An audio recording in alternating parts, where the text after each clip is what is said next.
Welcome, everybody.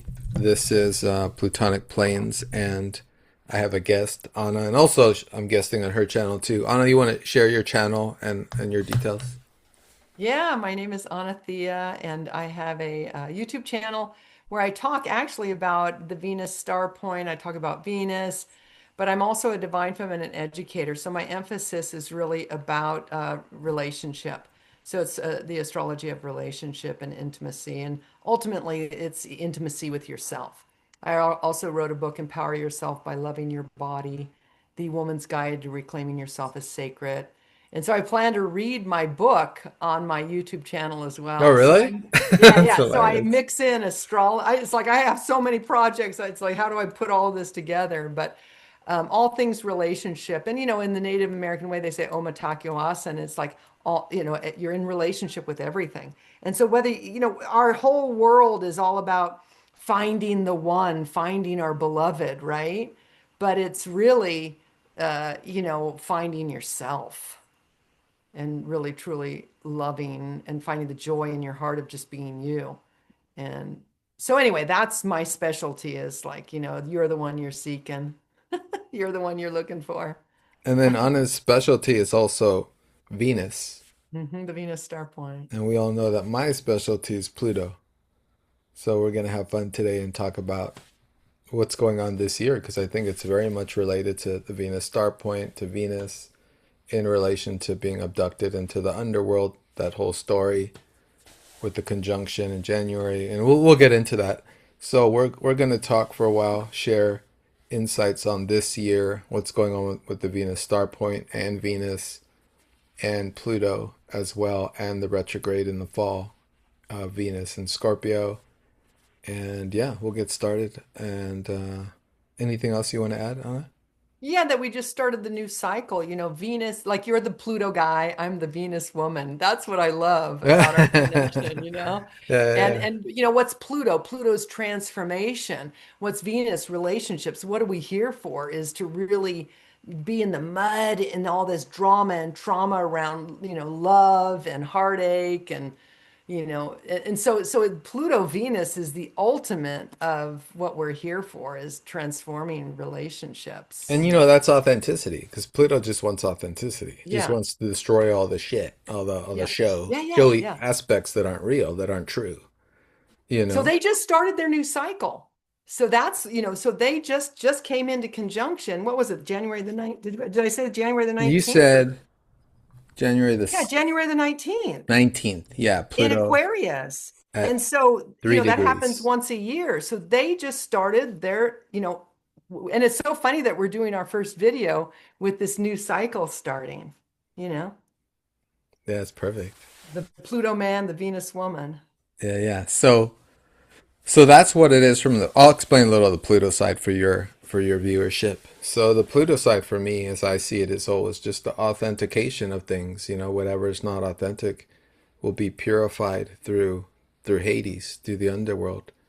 And so this year with Venus going well as his synodic cycle conjuncting Pluto on January 19th, as I see it, we had something that was born during this period. I did some other videos on this. All the planets went Kazemi the sun, but also they all went through the gateways of Hades. And so a lot of things were born during that period of time. Now, if we just look at the theme of Pluto and Venus, then love affairs could have been born during that time. Certain things could have been started during that time. And so the culmination of that with Venus going retrograde in the fall in Scorpio, I know there'll be thematic shifts and movements in the story when it squares Taurus, when it squares Leo. But I think there'll be some interesting test for any relationship started around this time during the Venus retrograde, because that's what it is. It's always a testing. Is this relation gonna last or not? It's the true test of it. And so me and Anna are gonna look at that and see what it also means in relationship to the larger cycle of the Venus star point, which is a slower cycle than Pluto itself as well. But That's what it is. But we'll start. We decided to start with just sharing a little about the Aries vortex because it is the most kind of pertinent, kind of, up to date thing that's occurring right now. And we're all going through this and we can't avoid it. So let me share real quick my usual chart that I utilize from Ray Merriman. And here it is. Oh, sorry. I can draw it again. Okay. So Anna wanted me to draw it in such a way where it showed a different direction to the arrow. And so I'm going to do that now. Okay, let's see. So you said from Pluto to Yeah, Neptune, go right? Pluto to Neptune, just so you have a nice straight line there. And then just on the other side of Neptune, just draw a line to Uranus. And what is the significance of this, Anna? Yeah, so the way I see it, and that's you actually see it that way in the chart too, is that it's a push point. It's all the outer planets, and that's an arrow. Neptune and Saturn are leading the way in this push point. It's like, okay, come on, guys, let's wake up, let's evolve. So that's going out into the cosmos, and that's pushing it's an evolutionary pointer because it's an arrow, right? For us to, and they're all the outer planets, that hold the evolutionary higher consciousness energy. So it's a push point for us, and this doesn't happen all the time. I mean, this is not a common thing that they're all in this trine configuration with each other, right? Now, So, go ahead. mhm. No, go ahead. Yeah, so it's like pushing the envelope, of the human evolution, basically. It's really supporting us to evolve. That's the evolutionary intention here is on a deep soul level that those energies with all those outer planets are saying, let's all evolve. I mean, we have a lot going on. We've got that at the zero Aries. We also have three eye atlas, which would be a whole other subject matter. But all the off gassing from three eye atlas we're gonna be in its wake in March and April, which you and I didn't even talk about that. But so this is an evolutionary push point, is what I call it. It's an arrow saying, okay, let's go. Let's evolve. Let's expand out into the universe. Now, Anna's a evolutionary astrologer. So, an evolutionary astrologer, Anna, can you share a little what Neptune and Saturn mean in evolutionary astrology terms? Well, yeah, like my teacher, Maurice Fernandez, would always say, "Well, what's the evolutionary intention? What's the evolutionary intention?" And in our classes, and so like Neptune, what is the evolutionary intention? It's to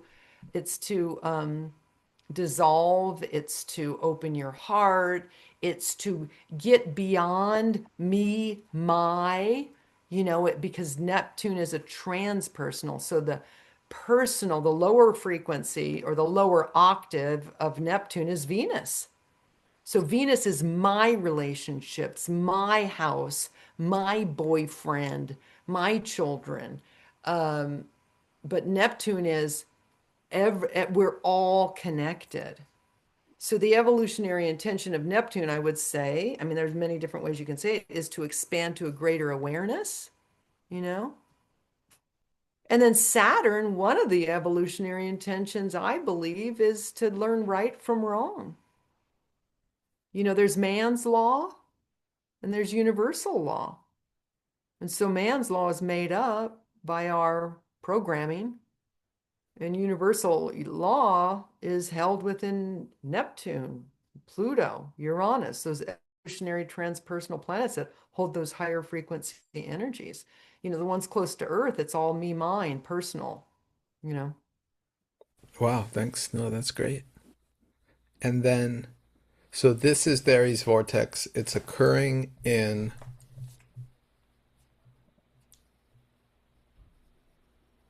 how many days? It's occurring in I five think 5 days. days. Yeah. So the Yeah. countdown. Here we go. So this for us here, me and Anna are both in the Pacific coast, and so for us it's Friday, February 20th, No, no, and no. Wednesday, I think. Isn't it Wednesday?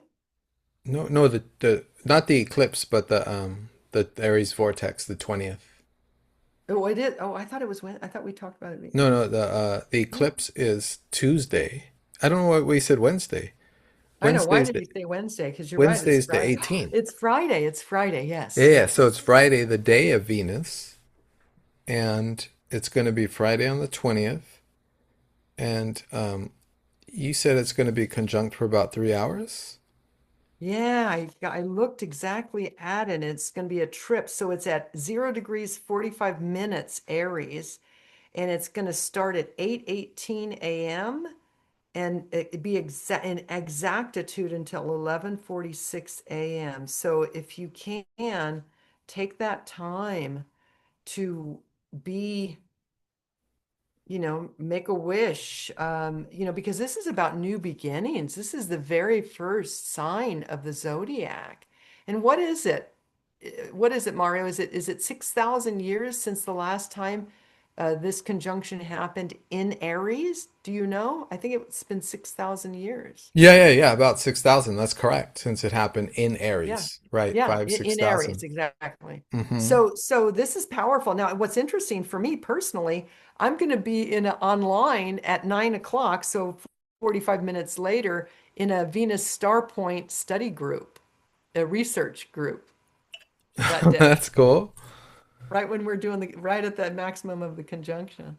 I think I'm going to be doing a collaboration. Let me see.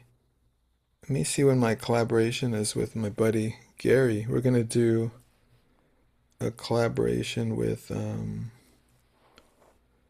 I think it's Friday, and it's going to be 10 a.m. my time. So it's going to be, you said it's going to be 8 to 10 or 8 to 11? 8 to 11, almost 12, 8 to 11, 8:18 until 11:46. Oh, 11:46. Okay, Yeah, so it may be happening when we're doing our collaboration. I don't know why I can't it's find him. beautiful. Oh, there he is right there. I'm just going to check the time that we're doing. So yeah, really pay attention to what you're doing at that time or what you already have scheduled because that's going to be indicative.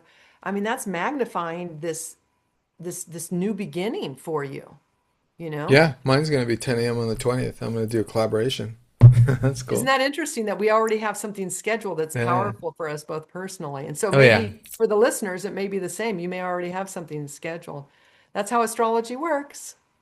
And so, just for everybody, so I've been talking about this on my channel. I have a whole playlist on it. And I'm going to talk about it again tomorrow when I do the collaboration with two of my buddies and we do the Wayfarer astrology. And we're talking about it over and over again because I mean, there's so much that can be said. It's just not, you know what I mean? It's just not anything. As Anna said, it's like this hasn't happened for 6,000 years. And I guess that the same song I've been singing about it is that we're all fashioning our vision. That's what I keep saying. We're all working on our Aries vortex vision, you know? And that's it. And it's not that clear because Neptune's involved, you know? And Neptune doesn't let us kind of see, it has its little mist, has its little, we can't really see beyond the veil so clearly. And that's okay because it lends us intuition. So we know where we're going, but it's an intuitive direction, it's a wandering in a way. So the vision's not clear and, we're not precise on the clarity of the vision either. We just know that we have to move forward one step in front of the other towards whatever our Aries vortex vision is, and it's most likely going to be where Aries is in your chart. As I've been saying to everybody, look for Aries at 0 degrees, look at the house, look at the opposite, look what's going on, what's the thematics. That's what you're working on, that's what you're doing you know Yeah. Yeah. And it's like Saturn is make. Saturn is work, make, and Neptune is dreams, make your dreams come true.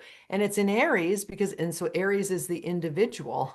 So make your dreams come true. That's the real, optimistic of it. And the other part is like things are going to fall apart that no longer are good for you, no longer are good for you in the greater good of humanity.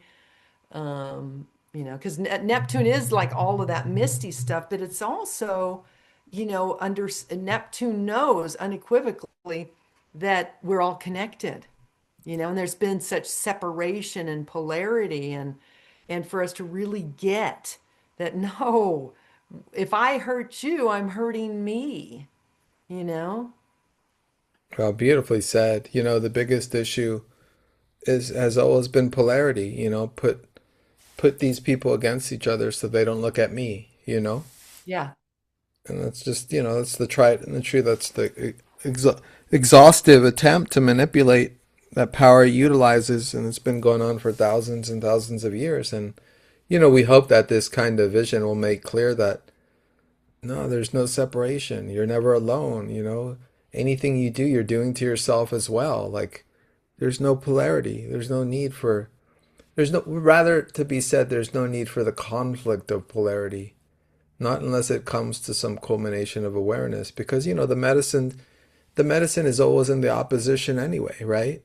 Virgo needs a little Pisces. Pisces needs a little totally. Virgo. There doesn't need to Yes. be like total war. I mean, total war is fun and we learn things, but you know, it's just important to recognize that polarity is not the natural state of things. Polarity is something that occurs until it dissipates, and then there's a oneness that occurs, and then perhaps And that's another what Neptune, polarity. that's what Neptune brings. Yeah.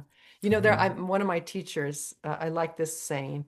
It's not always easy to follow, but if you can't, and I'm not religious, but if you can't see God in all, you can't see God at all.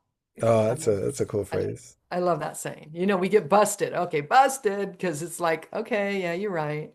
I mean, but that's very Neptunian. And Saturn is just there, or Neptune is there to hit on Saturn to say the systems and structures we have in place, the patriarchal systems and structures we've had in place, need to be dissolved. My teacher talks about Saturn being the rock and Neptune being the water, just eroding. There goes that hand. Every time I So raise weird. my hand, but anyway, eroding Which does. the eroding systems and structures of the patriarchy. Oops, there it goes again.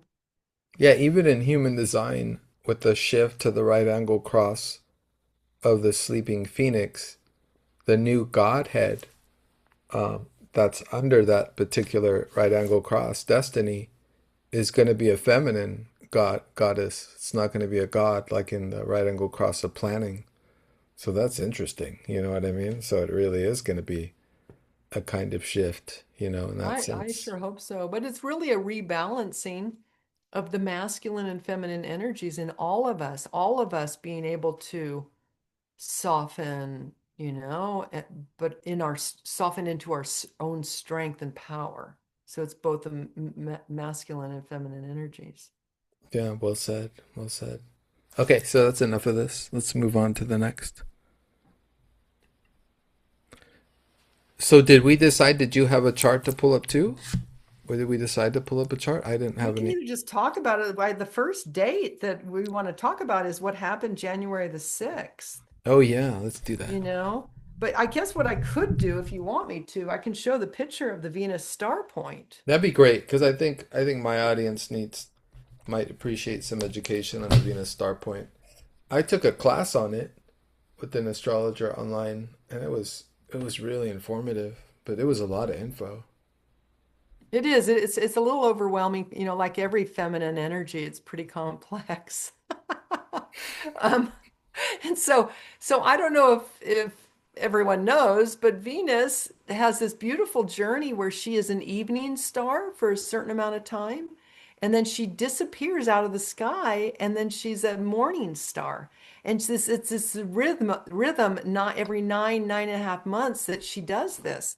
And it's this beautiful dance around the sun in relationship to the earth. And she creates, I think this is 100 years that she creates this beautiful five-pointed star pattern. And the human body is a five-pointed star, when we stand. And so if you look at the other way of this, I'm going to go like this. It's not shining. So there's the sun, there's Venus, and there's the earth. And so you can find animations online and you can see the beautiful dance. But it's basically every time Venus conjuncts the sun. So Venus is meeting the king, the center of our solar system.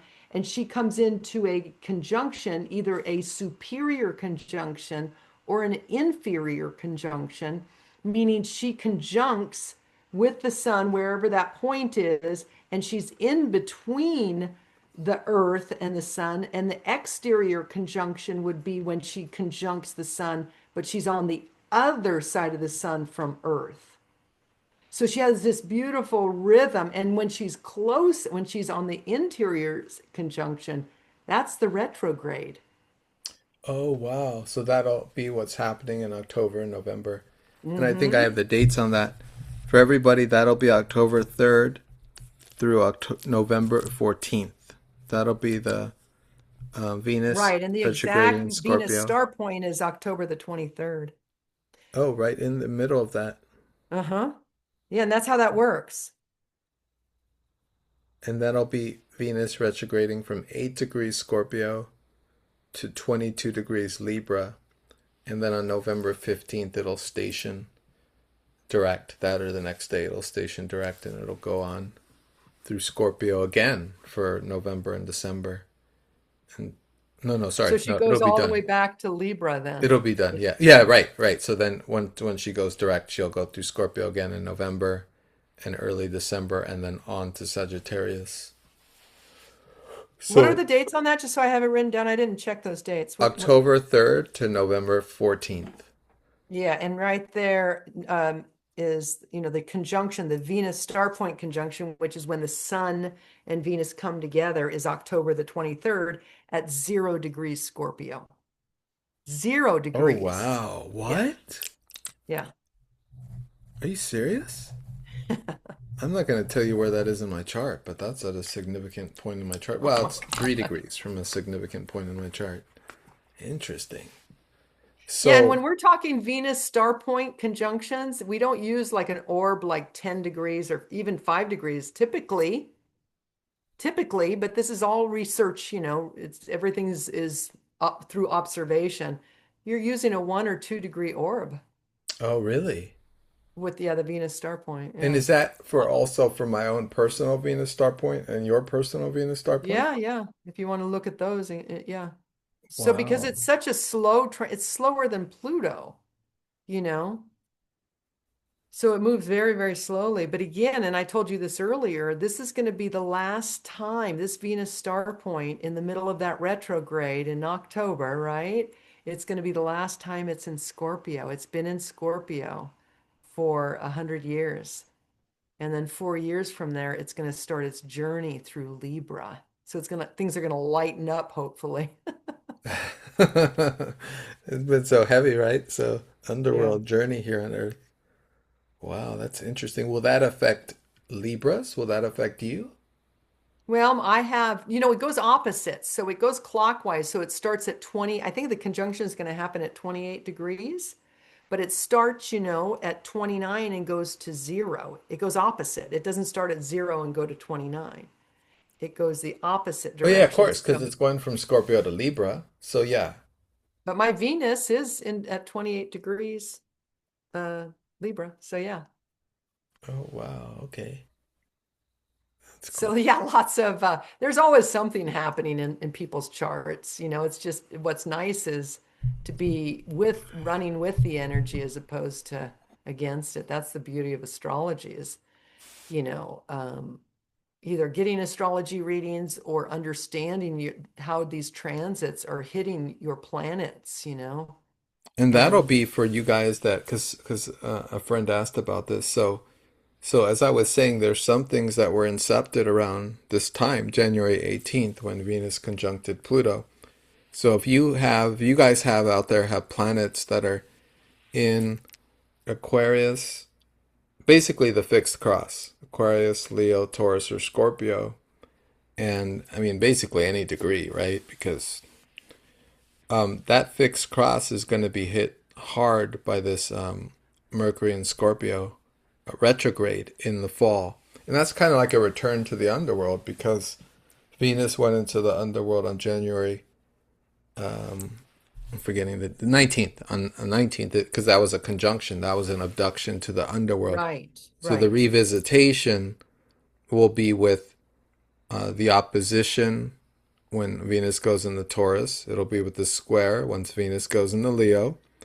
But the true test of it will really happen in October and November, when Venus with hits the Scorpio. retrograde. Right. Yeah. Which is, kind of the ruler of Pluto or ruled by Pluto. And so that will be the big test of that energy. And so you guys can all watch that. So, especially for you guys that are in relationships that have, Moon in Scorpio or Sun in Scorpio or Venus in Scorpio, like it's definitely a time, to observe yourself and what you're going through and making sure that you're being authentic so you can get freed back from the underworld because that's what the underworld does. It takes away anything from you that's not authentic. It's not really you. Any facade will be wrested away from you. And we know that the Aquariuses are really going through this in a tough way because where's Pluto? Pluto's in Aquarius. Right. And it's going to be Right. there for the next 15, 20 odd years. So it's a real journey. It's a real purification, you know? And so you had some other dates for us, Anna. What were the other dates? Yeah, so we had January the 6th. Well, okay, so January 6th, it was where we had the previous conjunction, this the dance that Venus makes in the sky between morning star, evening star, and meeting up with the sun, disappearing when it's in the rays of the sun, and then reappearing as the opposite star, so it disappears when it's retrograde, it disappears. It was a morning star in the eastern hemisphere.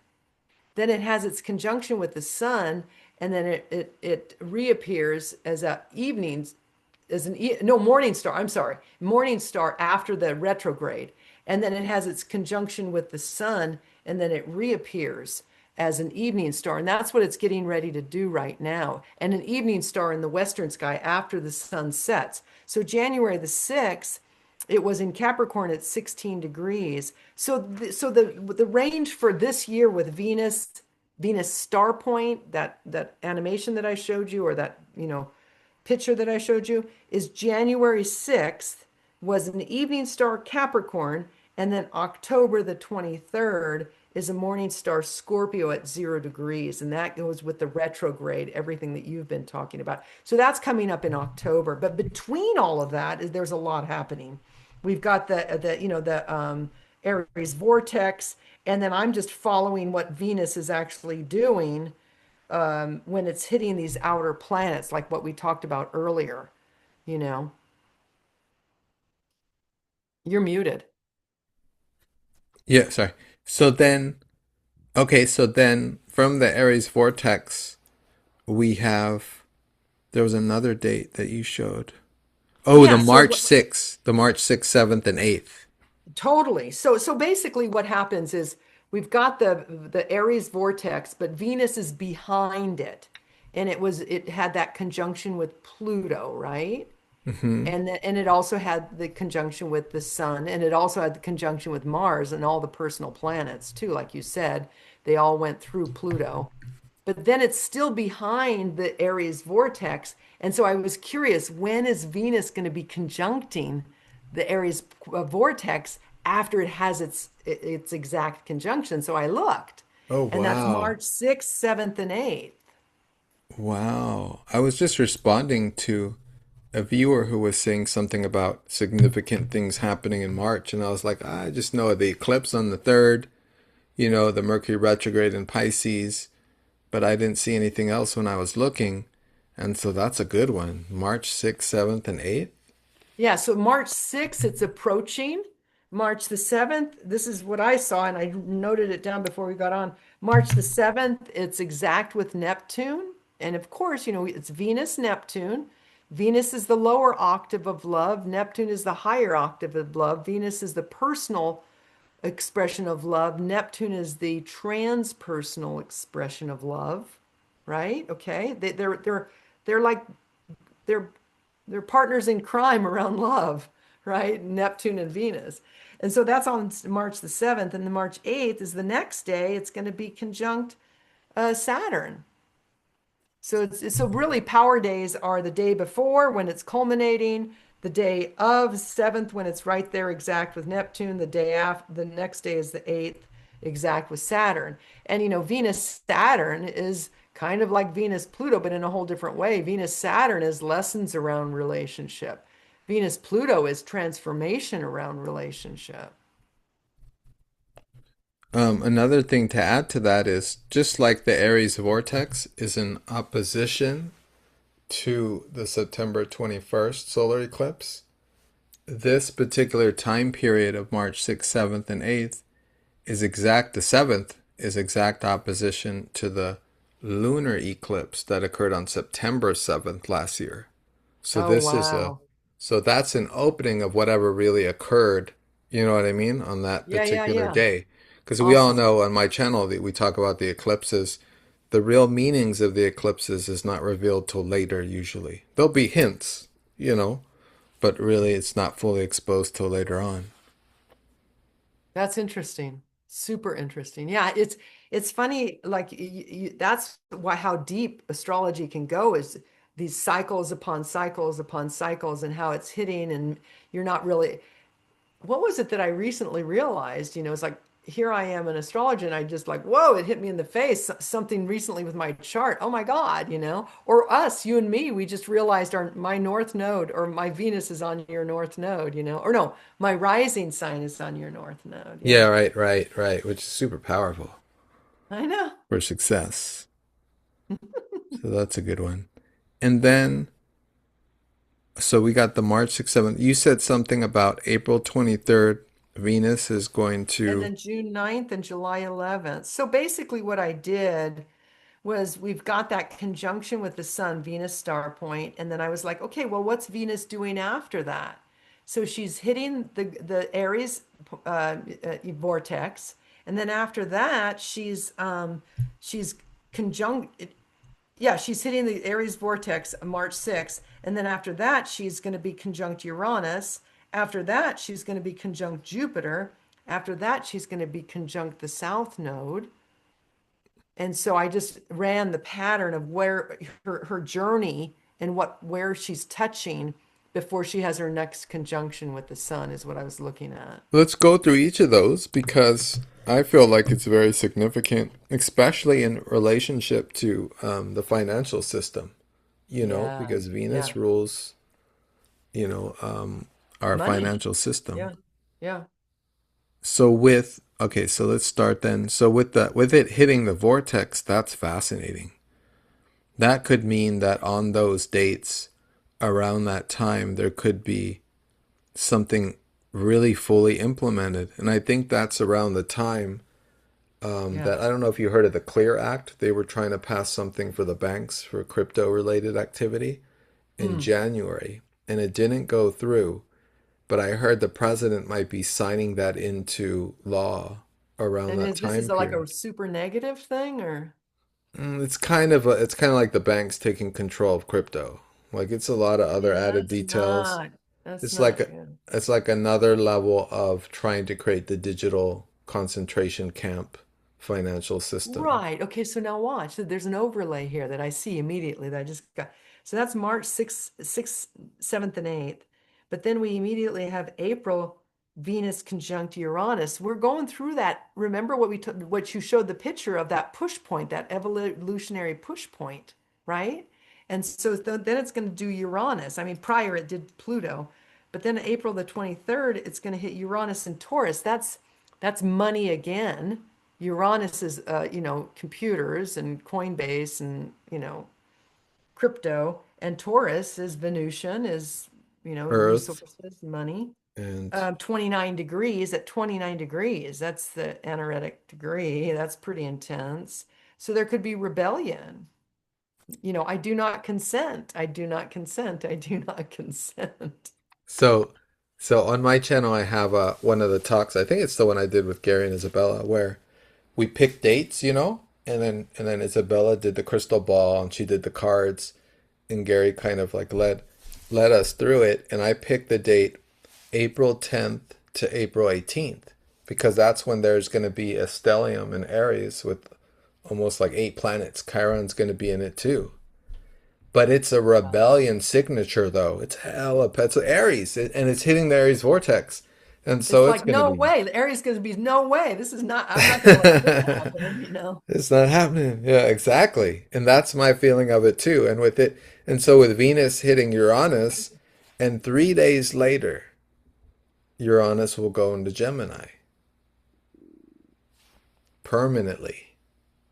Yeah, yeah, So exactly. that's like the final, kind of what is the cliche, the final Final hurrah. no, the final in the coffin, like something's gonna be buried, Oh, the right? nail in the Nail in the coffin. coffin, Yeah. yeah, yeah, the final nail, something's gonna be buried away.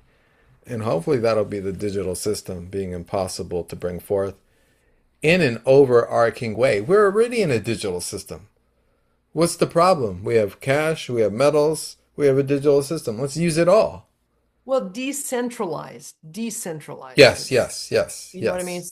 So decentralized is what we need. It's not one, one global, Well uh, said, exactly. We yeah. need a So that's okay. The decentralized. digital is awesome. It just needs to be decentralized and humanized and uh, for the greater good of humanity, Neptune again, so this, maybe I'm Pollyanna and it's like, I think it's getting worse, or when is it going to get better, because the planets are really, from an evolutionary, astrology point of view, they're here to support us and help our evolutionary growth, and so we are, you know, yeah. Is it getting worse or is it getting better? Is it going to get worse or is it going to get Or does better? it get worse before it gets better? Does it get Well, we've better been before saying it that gets for a worse? while Or... now. It's like, it's it's a rough one. In human design, they talk a lot about how consciousness is something moving through us. So it's not necessarily supporting us. It is supporting us, but it's something that moves through us, that acts out through us. We are the chosen vehicle at this time for we're the con. channel of that awareness or that consciousness. Yes, Yeah. yes. Okay.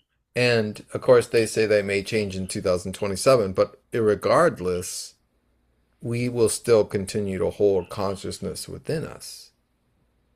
And so it'll still be moving and growing and evolutionarily Yeah. transforming Yeah. through Yeah. And us. like, I love the moving through us. So I did a great yoga class this morning and I got like this really strong epiphany. Can I share it with you? So, and I felt it in my body. It was just, okay, how do I give it words? You know, uh, propaganda. Like all, I would like everyone's searching for their soul's purpose. And really, ultimately, our soul's purpose is just to shine light, work our shadow, work the shadow part of us so that we can transform it, Pluto, and to a higher frequency. So like so that we're a clear channel of that higher. What did you say about Pluto? You said it's there goes that hand again. How come you're always raising your hand? Do you feel like you're in I don't class? have Italian in me, but I do. You're like in What class. word did you use for Pluto? Um, I always use the same words. Authenticity, authenticity. Yeah, purification. yeah. So coming to our authentic selves that will shine brighter. And so then it's like, I'm going to keep my hands down. Uh, that's all we have to do is be our authentic selves. And then we're doing our soul's purpose. And it's like, oh, I guess I'm not explaining it well. I just felt it. It was like propaganda. Like I have my propaganda, you have your propaganda, the world has its propaganda, the people that are the zillionaires have their propaganda. And so, it's like, well, do you like my propaganda?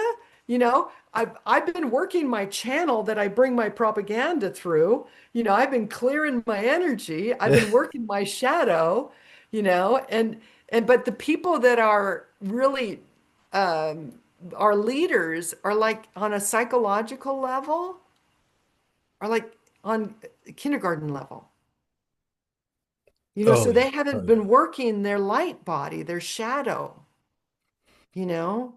So I really got that. I was like, oh, okay. So we all have our propaganda. We're all selling something, but have we cleared our vessel that we shine through so that the propaganda that we're offering comes through comes through a clearer lens, you know? Am I making sense? Yeah, I wanna stand on that and say, there's different ways to do that, right? There's different strategies. I like to use, well, maybe I don't always use it, but making light, almost like putting oneself in that area where you can laugh at your own ego, right? You can put it ahead of yourself or behind yourself or present it and make fun of it and point it out, right? Like we kind of did with our, because we have a very particular form of propaganda. You're into Venus, I'm into Pluto, Right, so right. we play on that story, right? We make a movie out of it, we present it. It's our my But it's Hades, because of what moon we're or passionate about. world. It's Yeah, what yeah, we're, yeah. That's yeah, that's that's our teaching point, right? That's what we want to teach and share about. So as long as, we're aware of our, and I would say it's most prominent with people in their South Node, right? Because the South Node is like so fixed, and this is where I'm from, this is what it's about. Like if people are aware of their South Node and, that's where a lot of the shadow is. The South Node, their Pluto, that's their own, version of truth. That's kind of the source of the propaganda. So as long as we're aware of that, we can start to point out in ourselves and go, "Oh yeah, I get like that." I get a little yeah, like this, or I get a little yeah. like that. And just be authentic with yourself, you know? But if you've done your shadow work, Pluto, you are a clear propagandizer, is what I basically came to. Yeah, because it's what it is. It's like a part of that. If you think about Pluto, Pluto is about control because it wants safe exposure, right? Pluto is about blowing something open, purifying it, and being authentic, presenting the Yeah, self authentically. yeah, But when Pluto is still beginning that wave, right? You talked about it in terms of waves. Everything exists in terms of frequencies. So everything exists in terms of waves. And emotional waves is like the biggest experience that humans have. It's the most intense energy that fluctuates through the body. So when we're beginning an emotional wave, when it begins to rise, like Pluto has two choices, right? The Pluto energy in your body can recoil and protect and go into total control and try to destroy anything that's trying to expose its shame, right? What it hides, its shame. So secrets, so secrets basically, right? Secrets, what it itself holds as secret, right? Not, as you said, not as authentic and not as sharing or propaganda, but hiding it, using it to manipulate, right? Using it to control others and the self, because it's hiding that, it's trying to hide that propaganda, that shadow from itself, Yeah, yeah, which means it's going to take over, it's going to possess that individual. Pluto rules possession as well.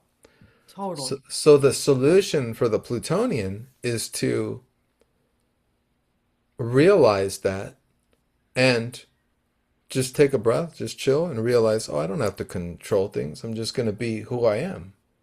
And if someone thinks that's shameful, it's shameful. So what? I'm just going to let it go and let it be and I'm just going to be who I am. And then I'm going to move forward. It reminds me of politicians who are, this is a great analogy. There are two types of politicians. There are politicians that are smart enough to not get trapped in temporal cycles, meaning to say they're aware that space and time is something fluctuating. So if they're called out in the media, unless someone, makes some litigation against them, they're just gonna let that rise and fall. You know what I mean? They're gonna Yeah, let yeah, yeah. those stories, even though they could be, shameful or, disturbing stories, they're just gonna allow it to rise and fall. They're not gonna make it. They themselves are not gonna, you know, make a too big a fuss about it. There's a Shakespeare quote related to that, right? Um, but the politicians that are really like Plutonian and their egos are really unstabilized and they're not accepting of their own shadows, they will overreact to those situations and they'll threaten those journalists or they'll threaten those media representers or influencers. They'll threaten them. And that will make a larger issue, and that will make the issue even stick sometimes. And that'll make a larger story. And So they there could was make a mess. sabotage, right? So they And that's sabotage that's a themselves. form of Yeah, sabotage. And yeah. then they'll sabotage themselves. Whereas, a true Plutonian will understand, yeah, yeah, I fucked up. Yeah, I did this, whatever. Let's move on, or let me make the necessary apologies or the necessary jail time or, whatever it is, whatever it is, and move forward, Yeah, right? yeah. And maybe get that slap on the wrist and maybe go, okay, that was my shadow. I let it take control over me. But now I'm aware of it. Now I'm going to move forward and I'm going to see if I can come to the light in a way and be exposed and be okay with that because as I love to say and I repeat it ad infinitum, we all have our talents and it's our obligation to share it with the world. That's beautiful. I love that. That's our That's it. obligation. And Yeah. that overcomes the fear, about, oh, I'm not good enough, I'm good enough, I'm not good enough, I'm, this, I'm that. That overcomes all that because it doesn't matter. You're going to be judged anyway. There's nothing you could Right. do about it. Right. Everyone gets judged, unceasingly, you know? And nothing's ever good enough, Yeah, you right, know? right, right. That's the world we live in. And it's an illusion. It's an illusion. We're perfect, whole, and complete just the way we are. And so working through that riffraff and that illusion that we're not good enough, and so then we have all these coping mechanisms. We start being the good girl or the successful man or whatever it is as coping mechanisms. And so we put this armor on or this facade who's not us. So yeah, Scorpio is a powerful energy, and it just, if you have a lot of Scorpio in your chart, you're not here to just plod along. You're on the fast track path. If but there's also, like you said, the shadow side of Scorpio and the more evolutionary side. Everything's in polarity. There's positive expressions of Scorpio and negative expressions of Scorpio. But if you have Scorpio, the evolutionary intention is to do your shadow work, to be transparent, to be your authentic self, Yeah. to face your demons. I love what you said about, the elite leaders is not an appropriate, not a correct term, but the elites being kindergartners. Because if you think Yeah. about it, like they're addicts. They're addicted to pretending there's money, then there's no money. And you know what I mean? Just playing games, sending the gold here, the silver there, making up things like, oh, let's make up crypto, let's do this, let's say that. And it's all an addiction to just like it's I like to say it's like musical chairs. They're just fucking around all the time, like trying to find any way they can to launder money, take our money, pretend to give us back money, make money out of thin air, like make organizations that support Right. that. Like it's all just delusional. Right. It's like, what are you doing? You guys are like gaslighting every second of reality, trying to like I don't know what you're doing. Like just you can't they'll never have enough. They'll never have enough land. They'll never have enough money. I mean, Right. they'll never have enough. I mean, it's just insane. It's like, what are you doing? Like, how does this how does this help you? You yourself are lost, you know? Well, that's why I have big hopes for this new beginning of the Aries vortex, of the Neptune Saturn, that it is going to push the individual to express the individual self in a more universal Neptune way, you know, and create systems and structures that are beyond that old consciousness and paradigm. And that's just false power. That's just illusionary power that's being played out, Let me you show know? the image real quick because I like how you said that. So, if we look at this image again, we can see the Earth right there, and we can see these outer planets in action. They're making things happen. They're building, they're destroying, they're doing everything, right? And for, Right. for us, for our evolutionary, push forward, for the evolutionary consciousness itself that's moving forward through us. And one way to see this is that Saturn will not be here that long. So imagine this image here without Saturn here, right? That's what's going to happen. As this year progresses, 2026, Saturn is going to move more quickly out of Aries into Taurus, where it'll be in a couple years, probably 3 years, right? As Saturn moves out, it's also moving out of the way for the Neptunian vision to come clear.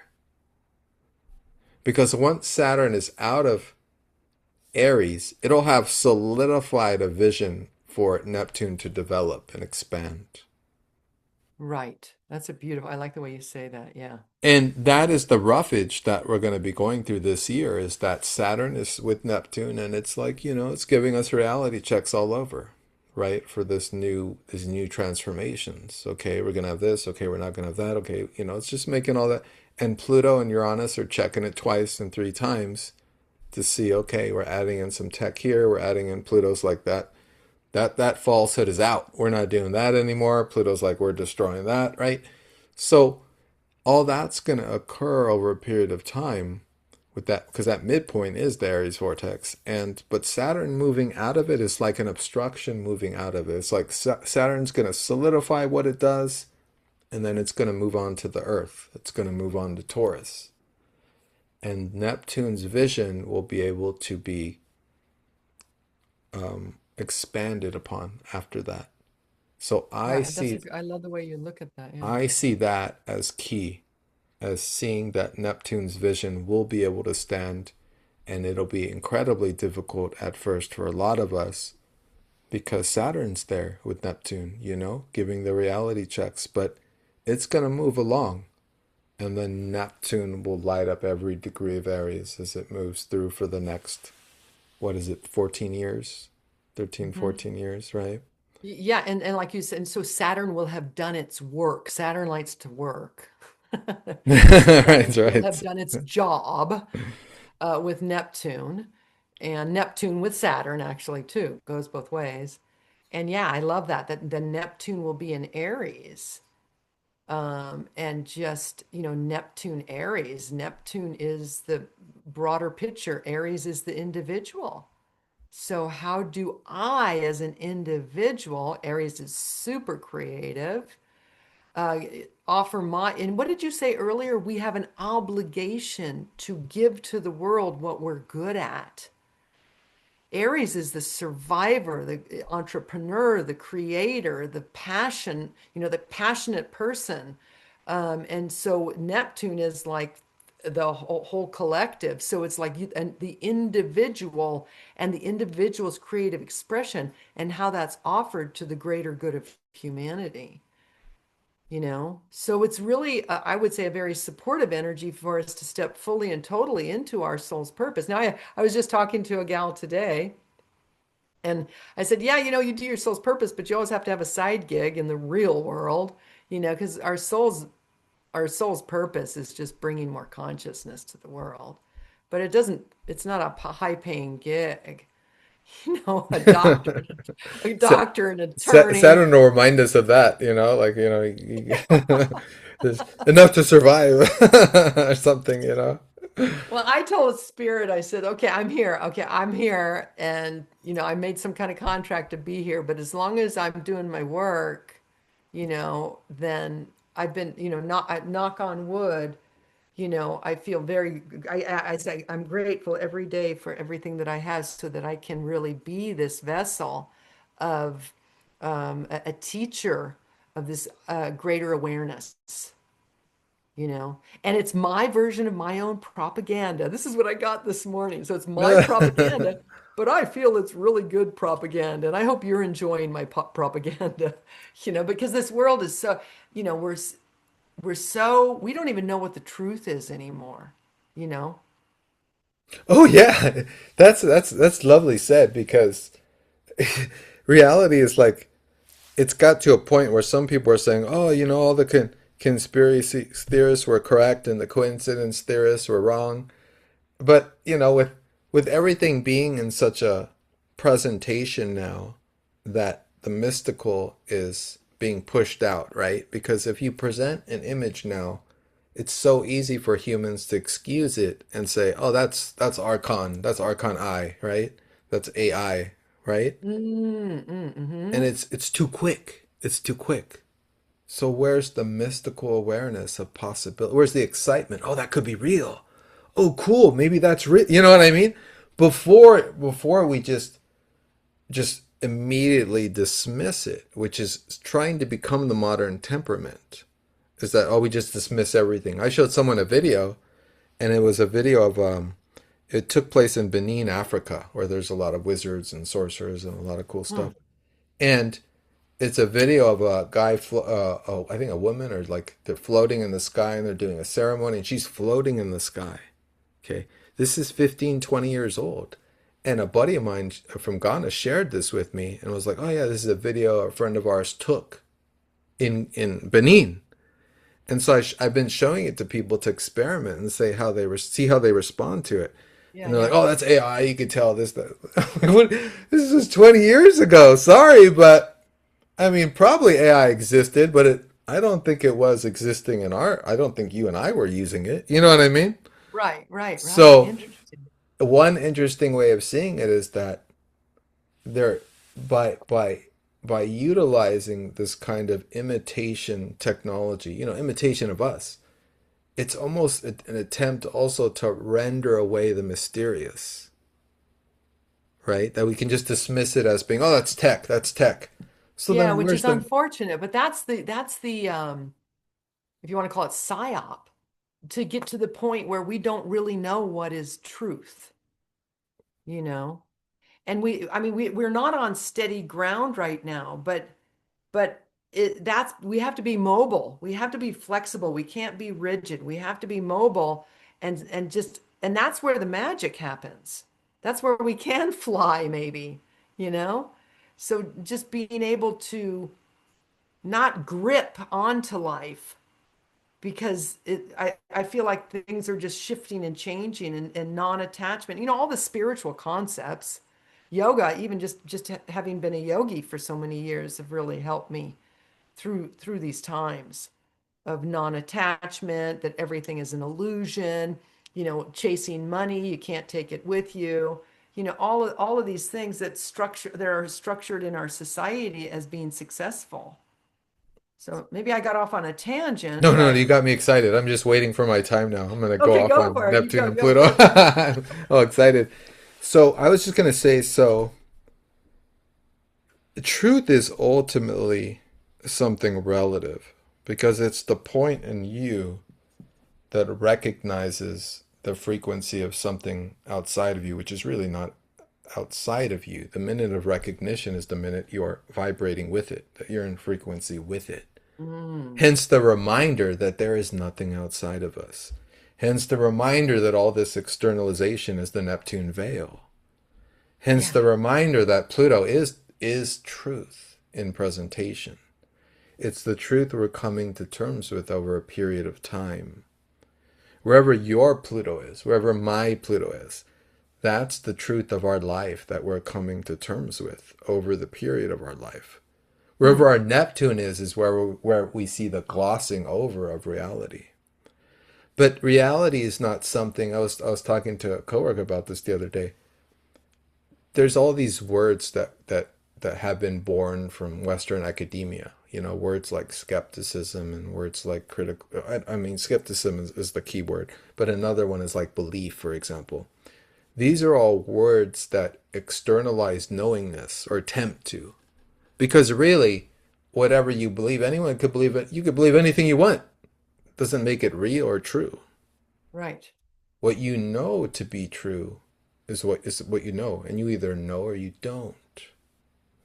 Believing in something is a practice. It's a magical propagandist practice that a better way, and maybe it's similar, is acting as if something is already true, right? And moving forward in that energy. That's fun to play with. That That's that that's is a what we little need to be more. doing more of. Yeah. Yeah, yeah, right, right.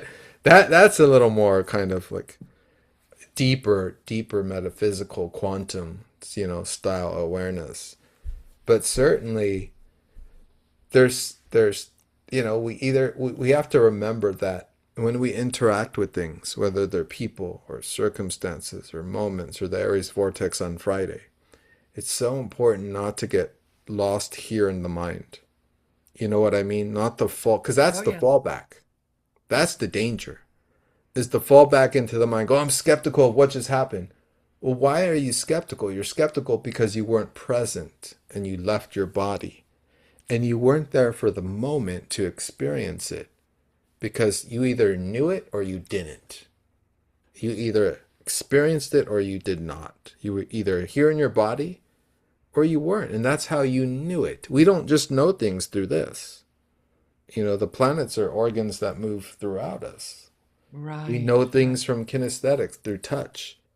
We know things through all our senses and more. So I think that's what a lot of us forget. Just because we're talking heads here, on the internet doesn't mean we're not aware of the intelligence as it moves through our field all the time. Well, I think what comes up for me when you're saying all that is how we are being challenged, especially with that, that evolutionary point that we pointed out, the trines.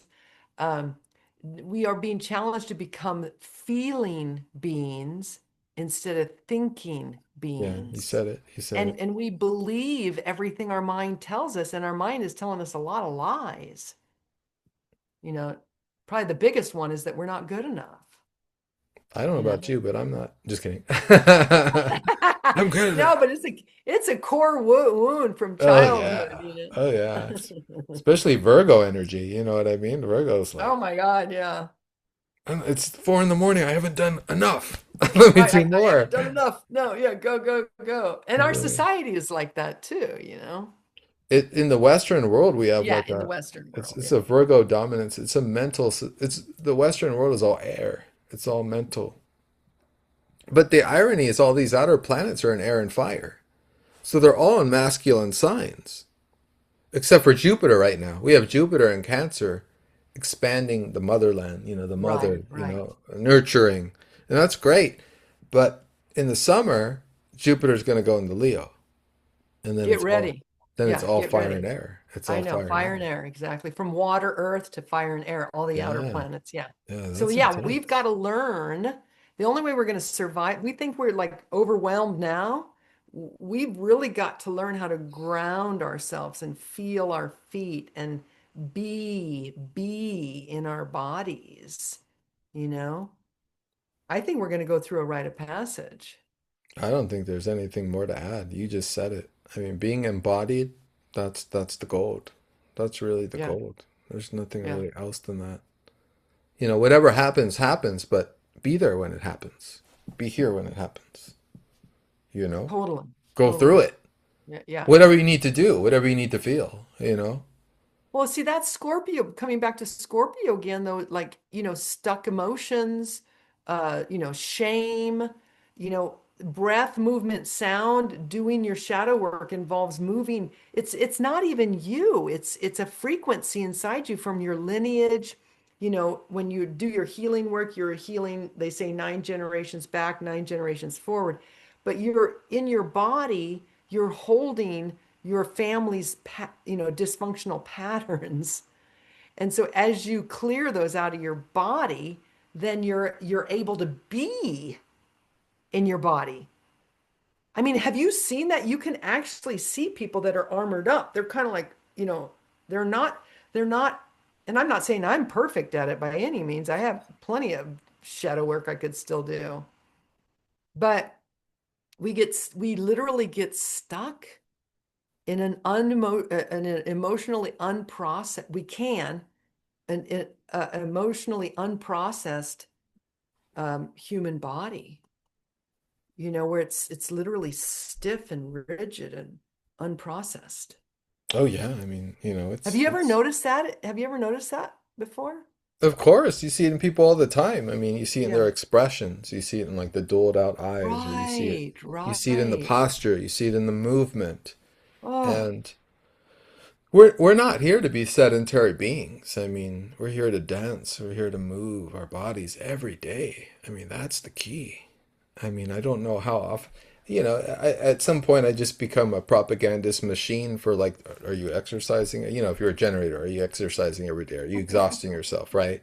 If you're a projector, are you doing different types of exercises all the time? You know what I mean? It's we're in something that needs to be moving. You know, And it's we're constantly. our the physical body, this temple is a crystallization of our consciousness, you know? So that's why you look different than I do. This is the expression of my soul, and you're the express. That's what your soul looks like. That's what you look like. You're like, no shame. Just kidding. Plutonian cover. Oh my God. This is so much fun. I love that you're easy to talk with, Meten, No, very Mario, difficult. Mario, Meten. Very difficult. So, are we good? Anything else we want to add? What do you think? No, I think, can I run through those dates really quickly on Venus's journey? Yeah, yeah. So she's going to January the 6th, she was in Capricorn. This is the Venus star point. And then she's going to have her other next Venus star point October the 23rd, 2026. So that's January to October, right? In the meantime, she's going to journey at January 19th, and she's having a meeting with Pluto and starting her new cycle. And what does Venus and Pluto mean? It means transformation of relationship, transformation even of money, but it's power, Pluto, Venus relationship and love. And then she's going to February the 20th is that Aries vortex. But then Venus will pass by on March 6th, 7th, and 8th. Those are power days because Venus will then touch that Aries um, vortex after it had its exact conjunction. And then Venus moves on April the 23rd, will touch another outer planet, Uranus and Taurus at 29 degrees, the anaretic degree. Then June the 9th, Venus continues and travels and makes a conjunction. And I see this as they're communicating with each other, right?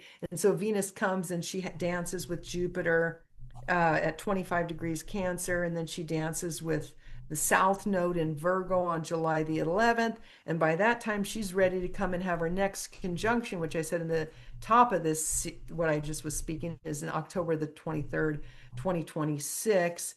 0 degrees Scorpio. The last time she'll be in Scorpio for that Venus star point, and then she'll start her 100-year journey in Libra. But that's exactly what we were talking about in the top of the hour, is that's during that retrograde time of, like you said, she's going to start her retrograde 8 degrees Scorpio and then go to 22 degrees Libra and station on November the 15th. So that's right. That's how Venus works. And then she'll reappear as a morning star after that. Now we can say a little about that, right? Because we all have a Venus start point, and it's the last point before we were born. Everyone's start point. And Right. so I know my Venus star point. I know it's morning star. I Okay. know there's a different meaning, right, for morning stars and evening stars. Are you morning star or evening star? I'm an evening star. So the morning star is the warrior, the evening star is the goddess. I mean, they're both goddesses, but the evening star has a more Piscean energy. This is what's interesting too, because we've had this Aries vortex, between the last degree, Neptune, Saturn have been dancing between the last degree of Pisces, or Pisces, Aries, right? And the evening star is Piscean, the morning star is Aries. So that energy is overlapping. And so I find it interesting too that I'm an evening star and you're a morning star. So you're a morning star, what sign? Virgo. Interesting. What So you degrees? you want to make things better. Virgo wants to make things Oh, it's better. it's it's More dealing with chaos. It's trying to organize. It's so hard. Oh my god, it's such a hard Venus star point because that means yeah, I'm trying to organize chaos and confusion. right, right. And the under Oh and the, man, and the underworld. and trying to clean up the underworld. But basically, the Venus star point was the Sun and Venus coming together in a conjunction in Virgo before you were born. And then that's a cycle. They come into conjunction, and then that energy moves forward, and then you were born under that evening star, I mean morning star Virgo energy. And I was born under that evening star Cancer energy. Are you doing Venus star point readings at all? I'm not. It's very complex. And you know what? They don't even have software. I mean, I could look at, I can tell people what their Venus star point is if they do a You reading do like with a me. mini reading or something, or Yeah, yeah. But there's a lot of calculations. It's almost like until we get viable software that actually includes the Venus star point, I'm having to do everything manually like the old astrologers. that's a lot of work. I It know. When is I a learned lot. it, I was like, "This is a lot. It is. How am I I gonna was do all anything about with it?" Venus. I wanted to learn about Venus. I got my certification from Ariel Gutman. She wrote this book. She's one of the authorities in the Venus star point. Oh yeah, Maybe because you this is share that. backwards, but it's Venus star rising. So I want to give her credit. She's a beautiful woman. She lives in Greece, but she's American, and she's done a lot of research on this Venus star point. So I got a certification. Not It wasn't as big of a certification as my evolutionary astrology, but and then I realized, oh my God, she is so complex, like every woman. Does she figure it all out? Is she the one? Well, this is my theory. When we evolve, if we evolve, I mean, this is just like playing with it. Who knows what the reality is? I'm not saying this is truth. But if we are to ascend, we dissolve into Venus and the sun. We illuminate because it's Venus and the sun. I mean, Mercury's there too. But, Elon's trying to get to Mars, get over to Mars, we're going the wrong direction. You always have to think backwards. Whatever the world or society is saying, even as a young age, I said, you just got to live on the think opposite rule. Like if you're supposed to get married in a white dress, I got married in a red dress. So just whatever it is, think opposite, and then you're going the right way. I don't know. That's my theory. That's brilliant. That's brilliant. All right, so I think we'll leave it at that. Thanks for coming on, Anna. I'm sure we'll do another one for sure in during this time period of Scorpio in the fall. Yeah, that'd be fun. That'd Yeah, be we can really do another one fun. then for sure. And if we feel Oh like yeah. And another of is, course, go ahead, go ahead. I always like to say, and we should have said in the beginning, please like, share, comment. We love to hear your comments Yeah, and yeah.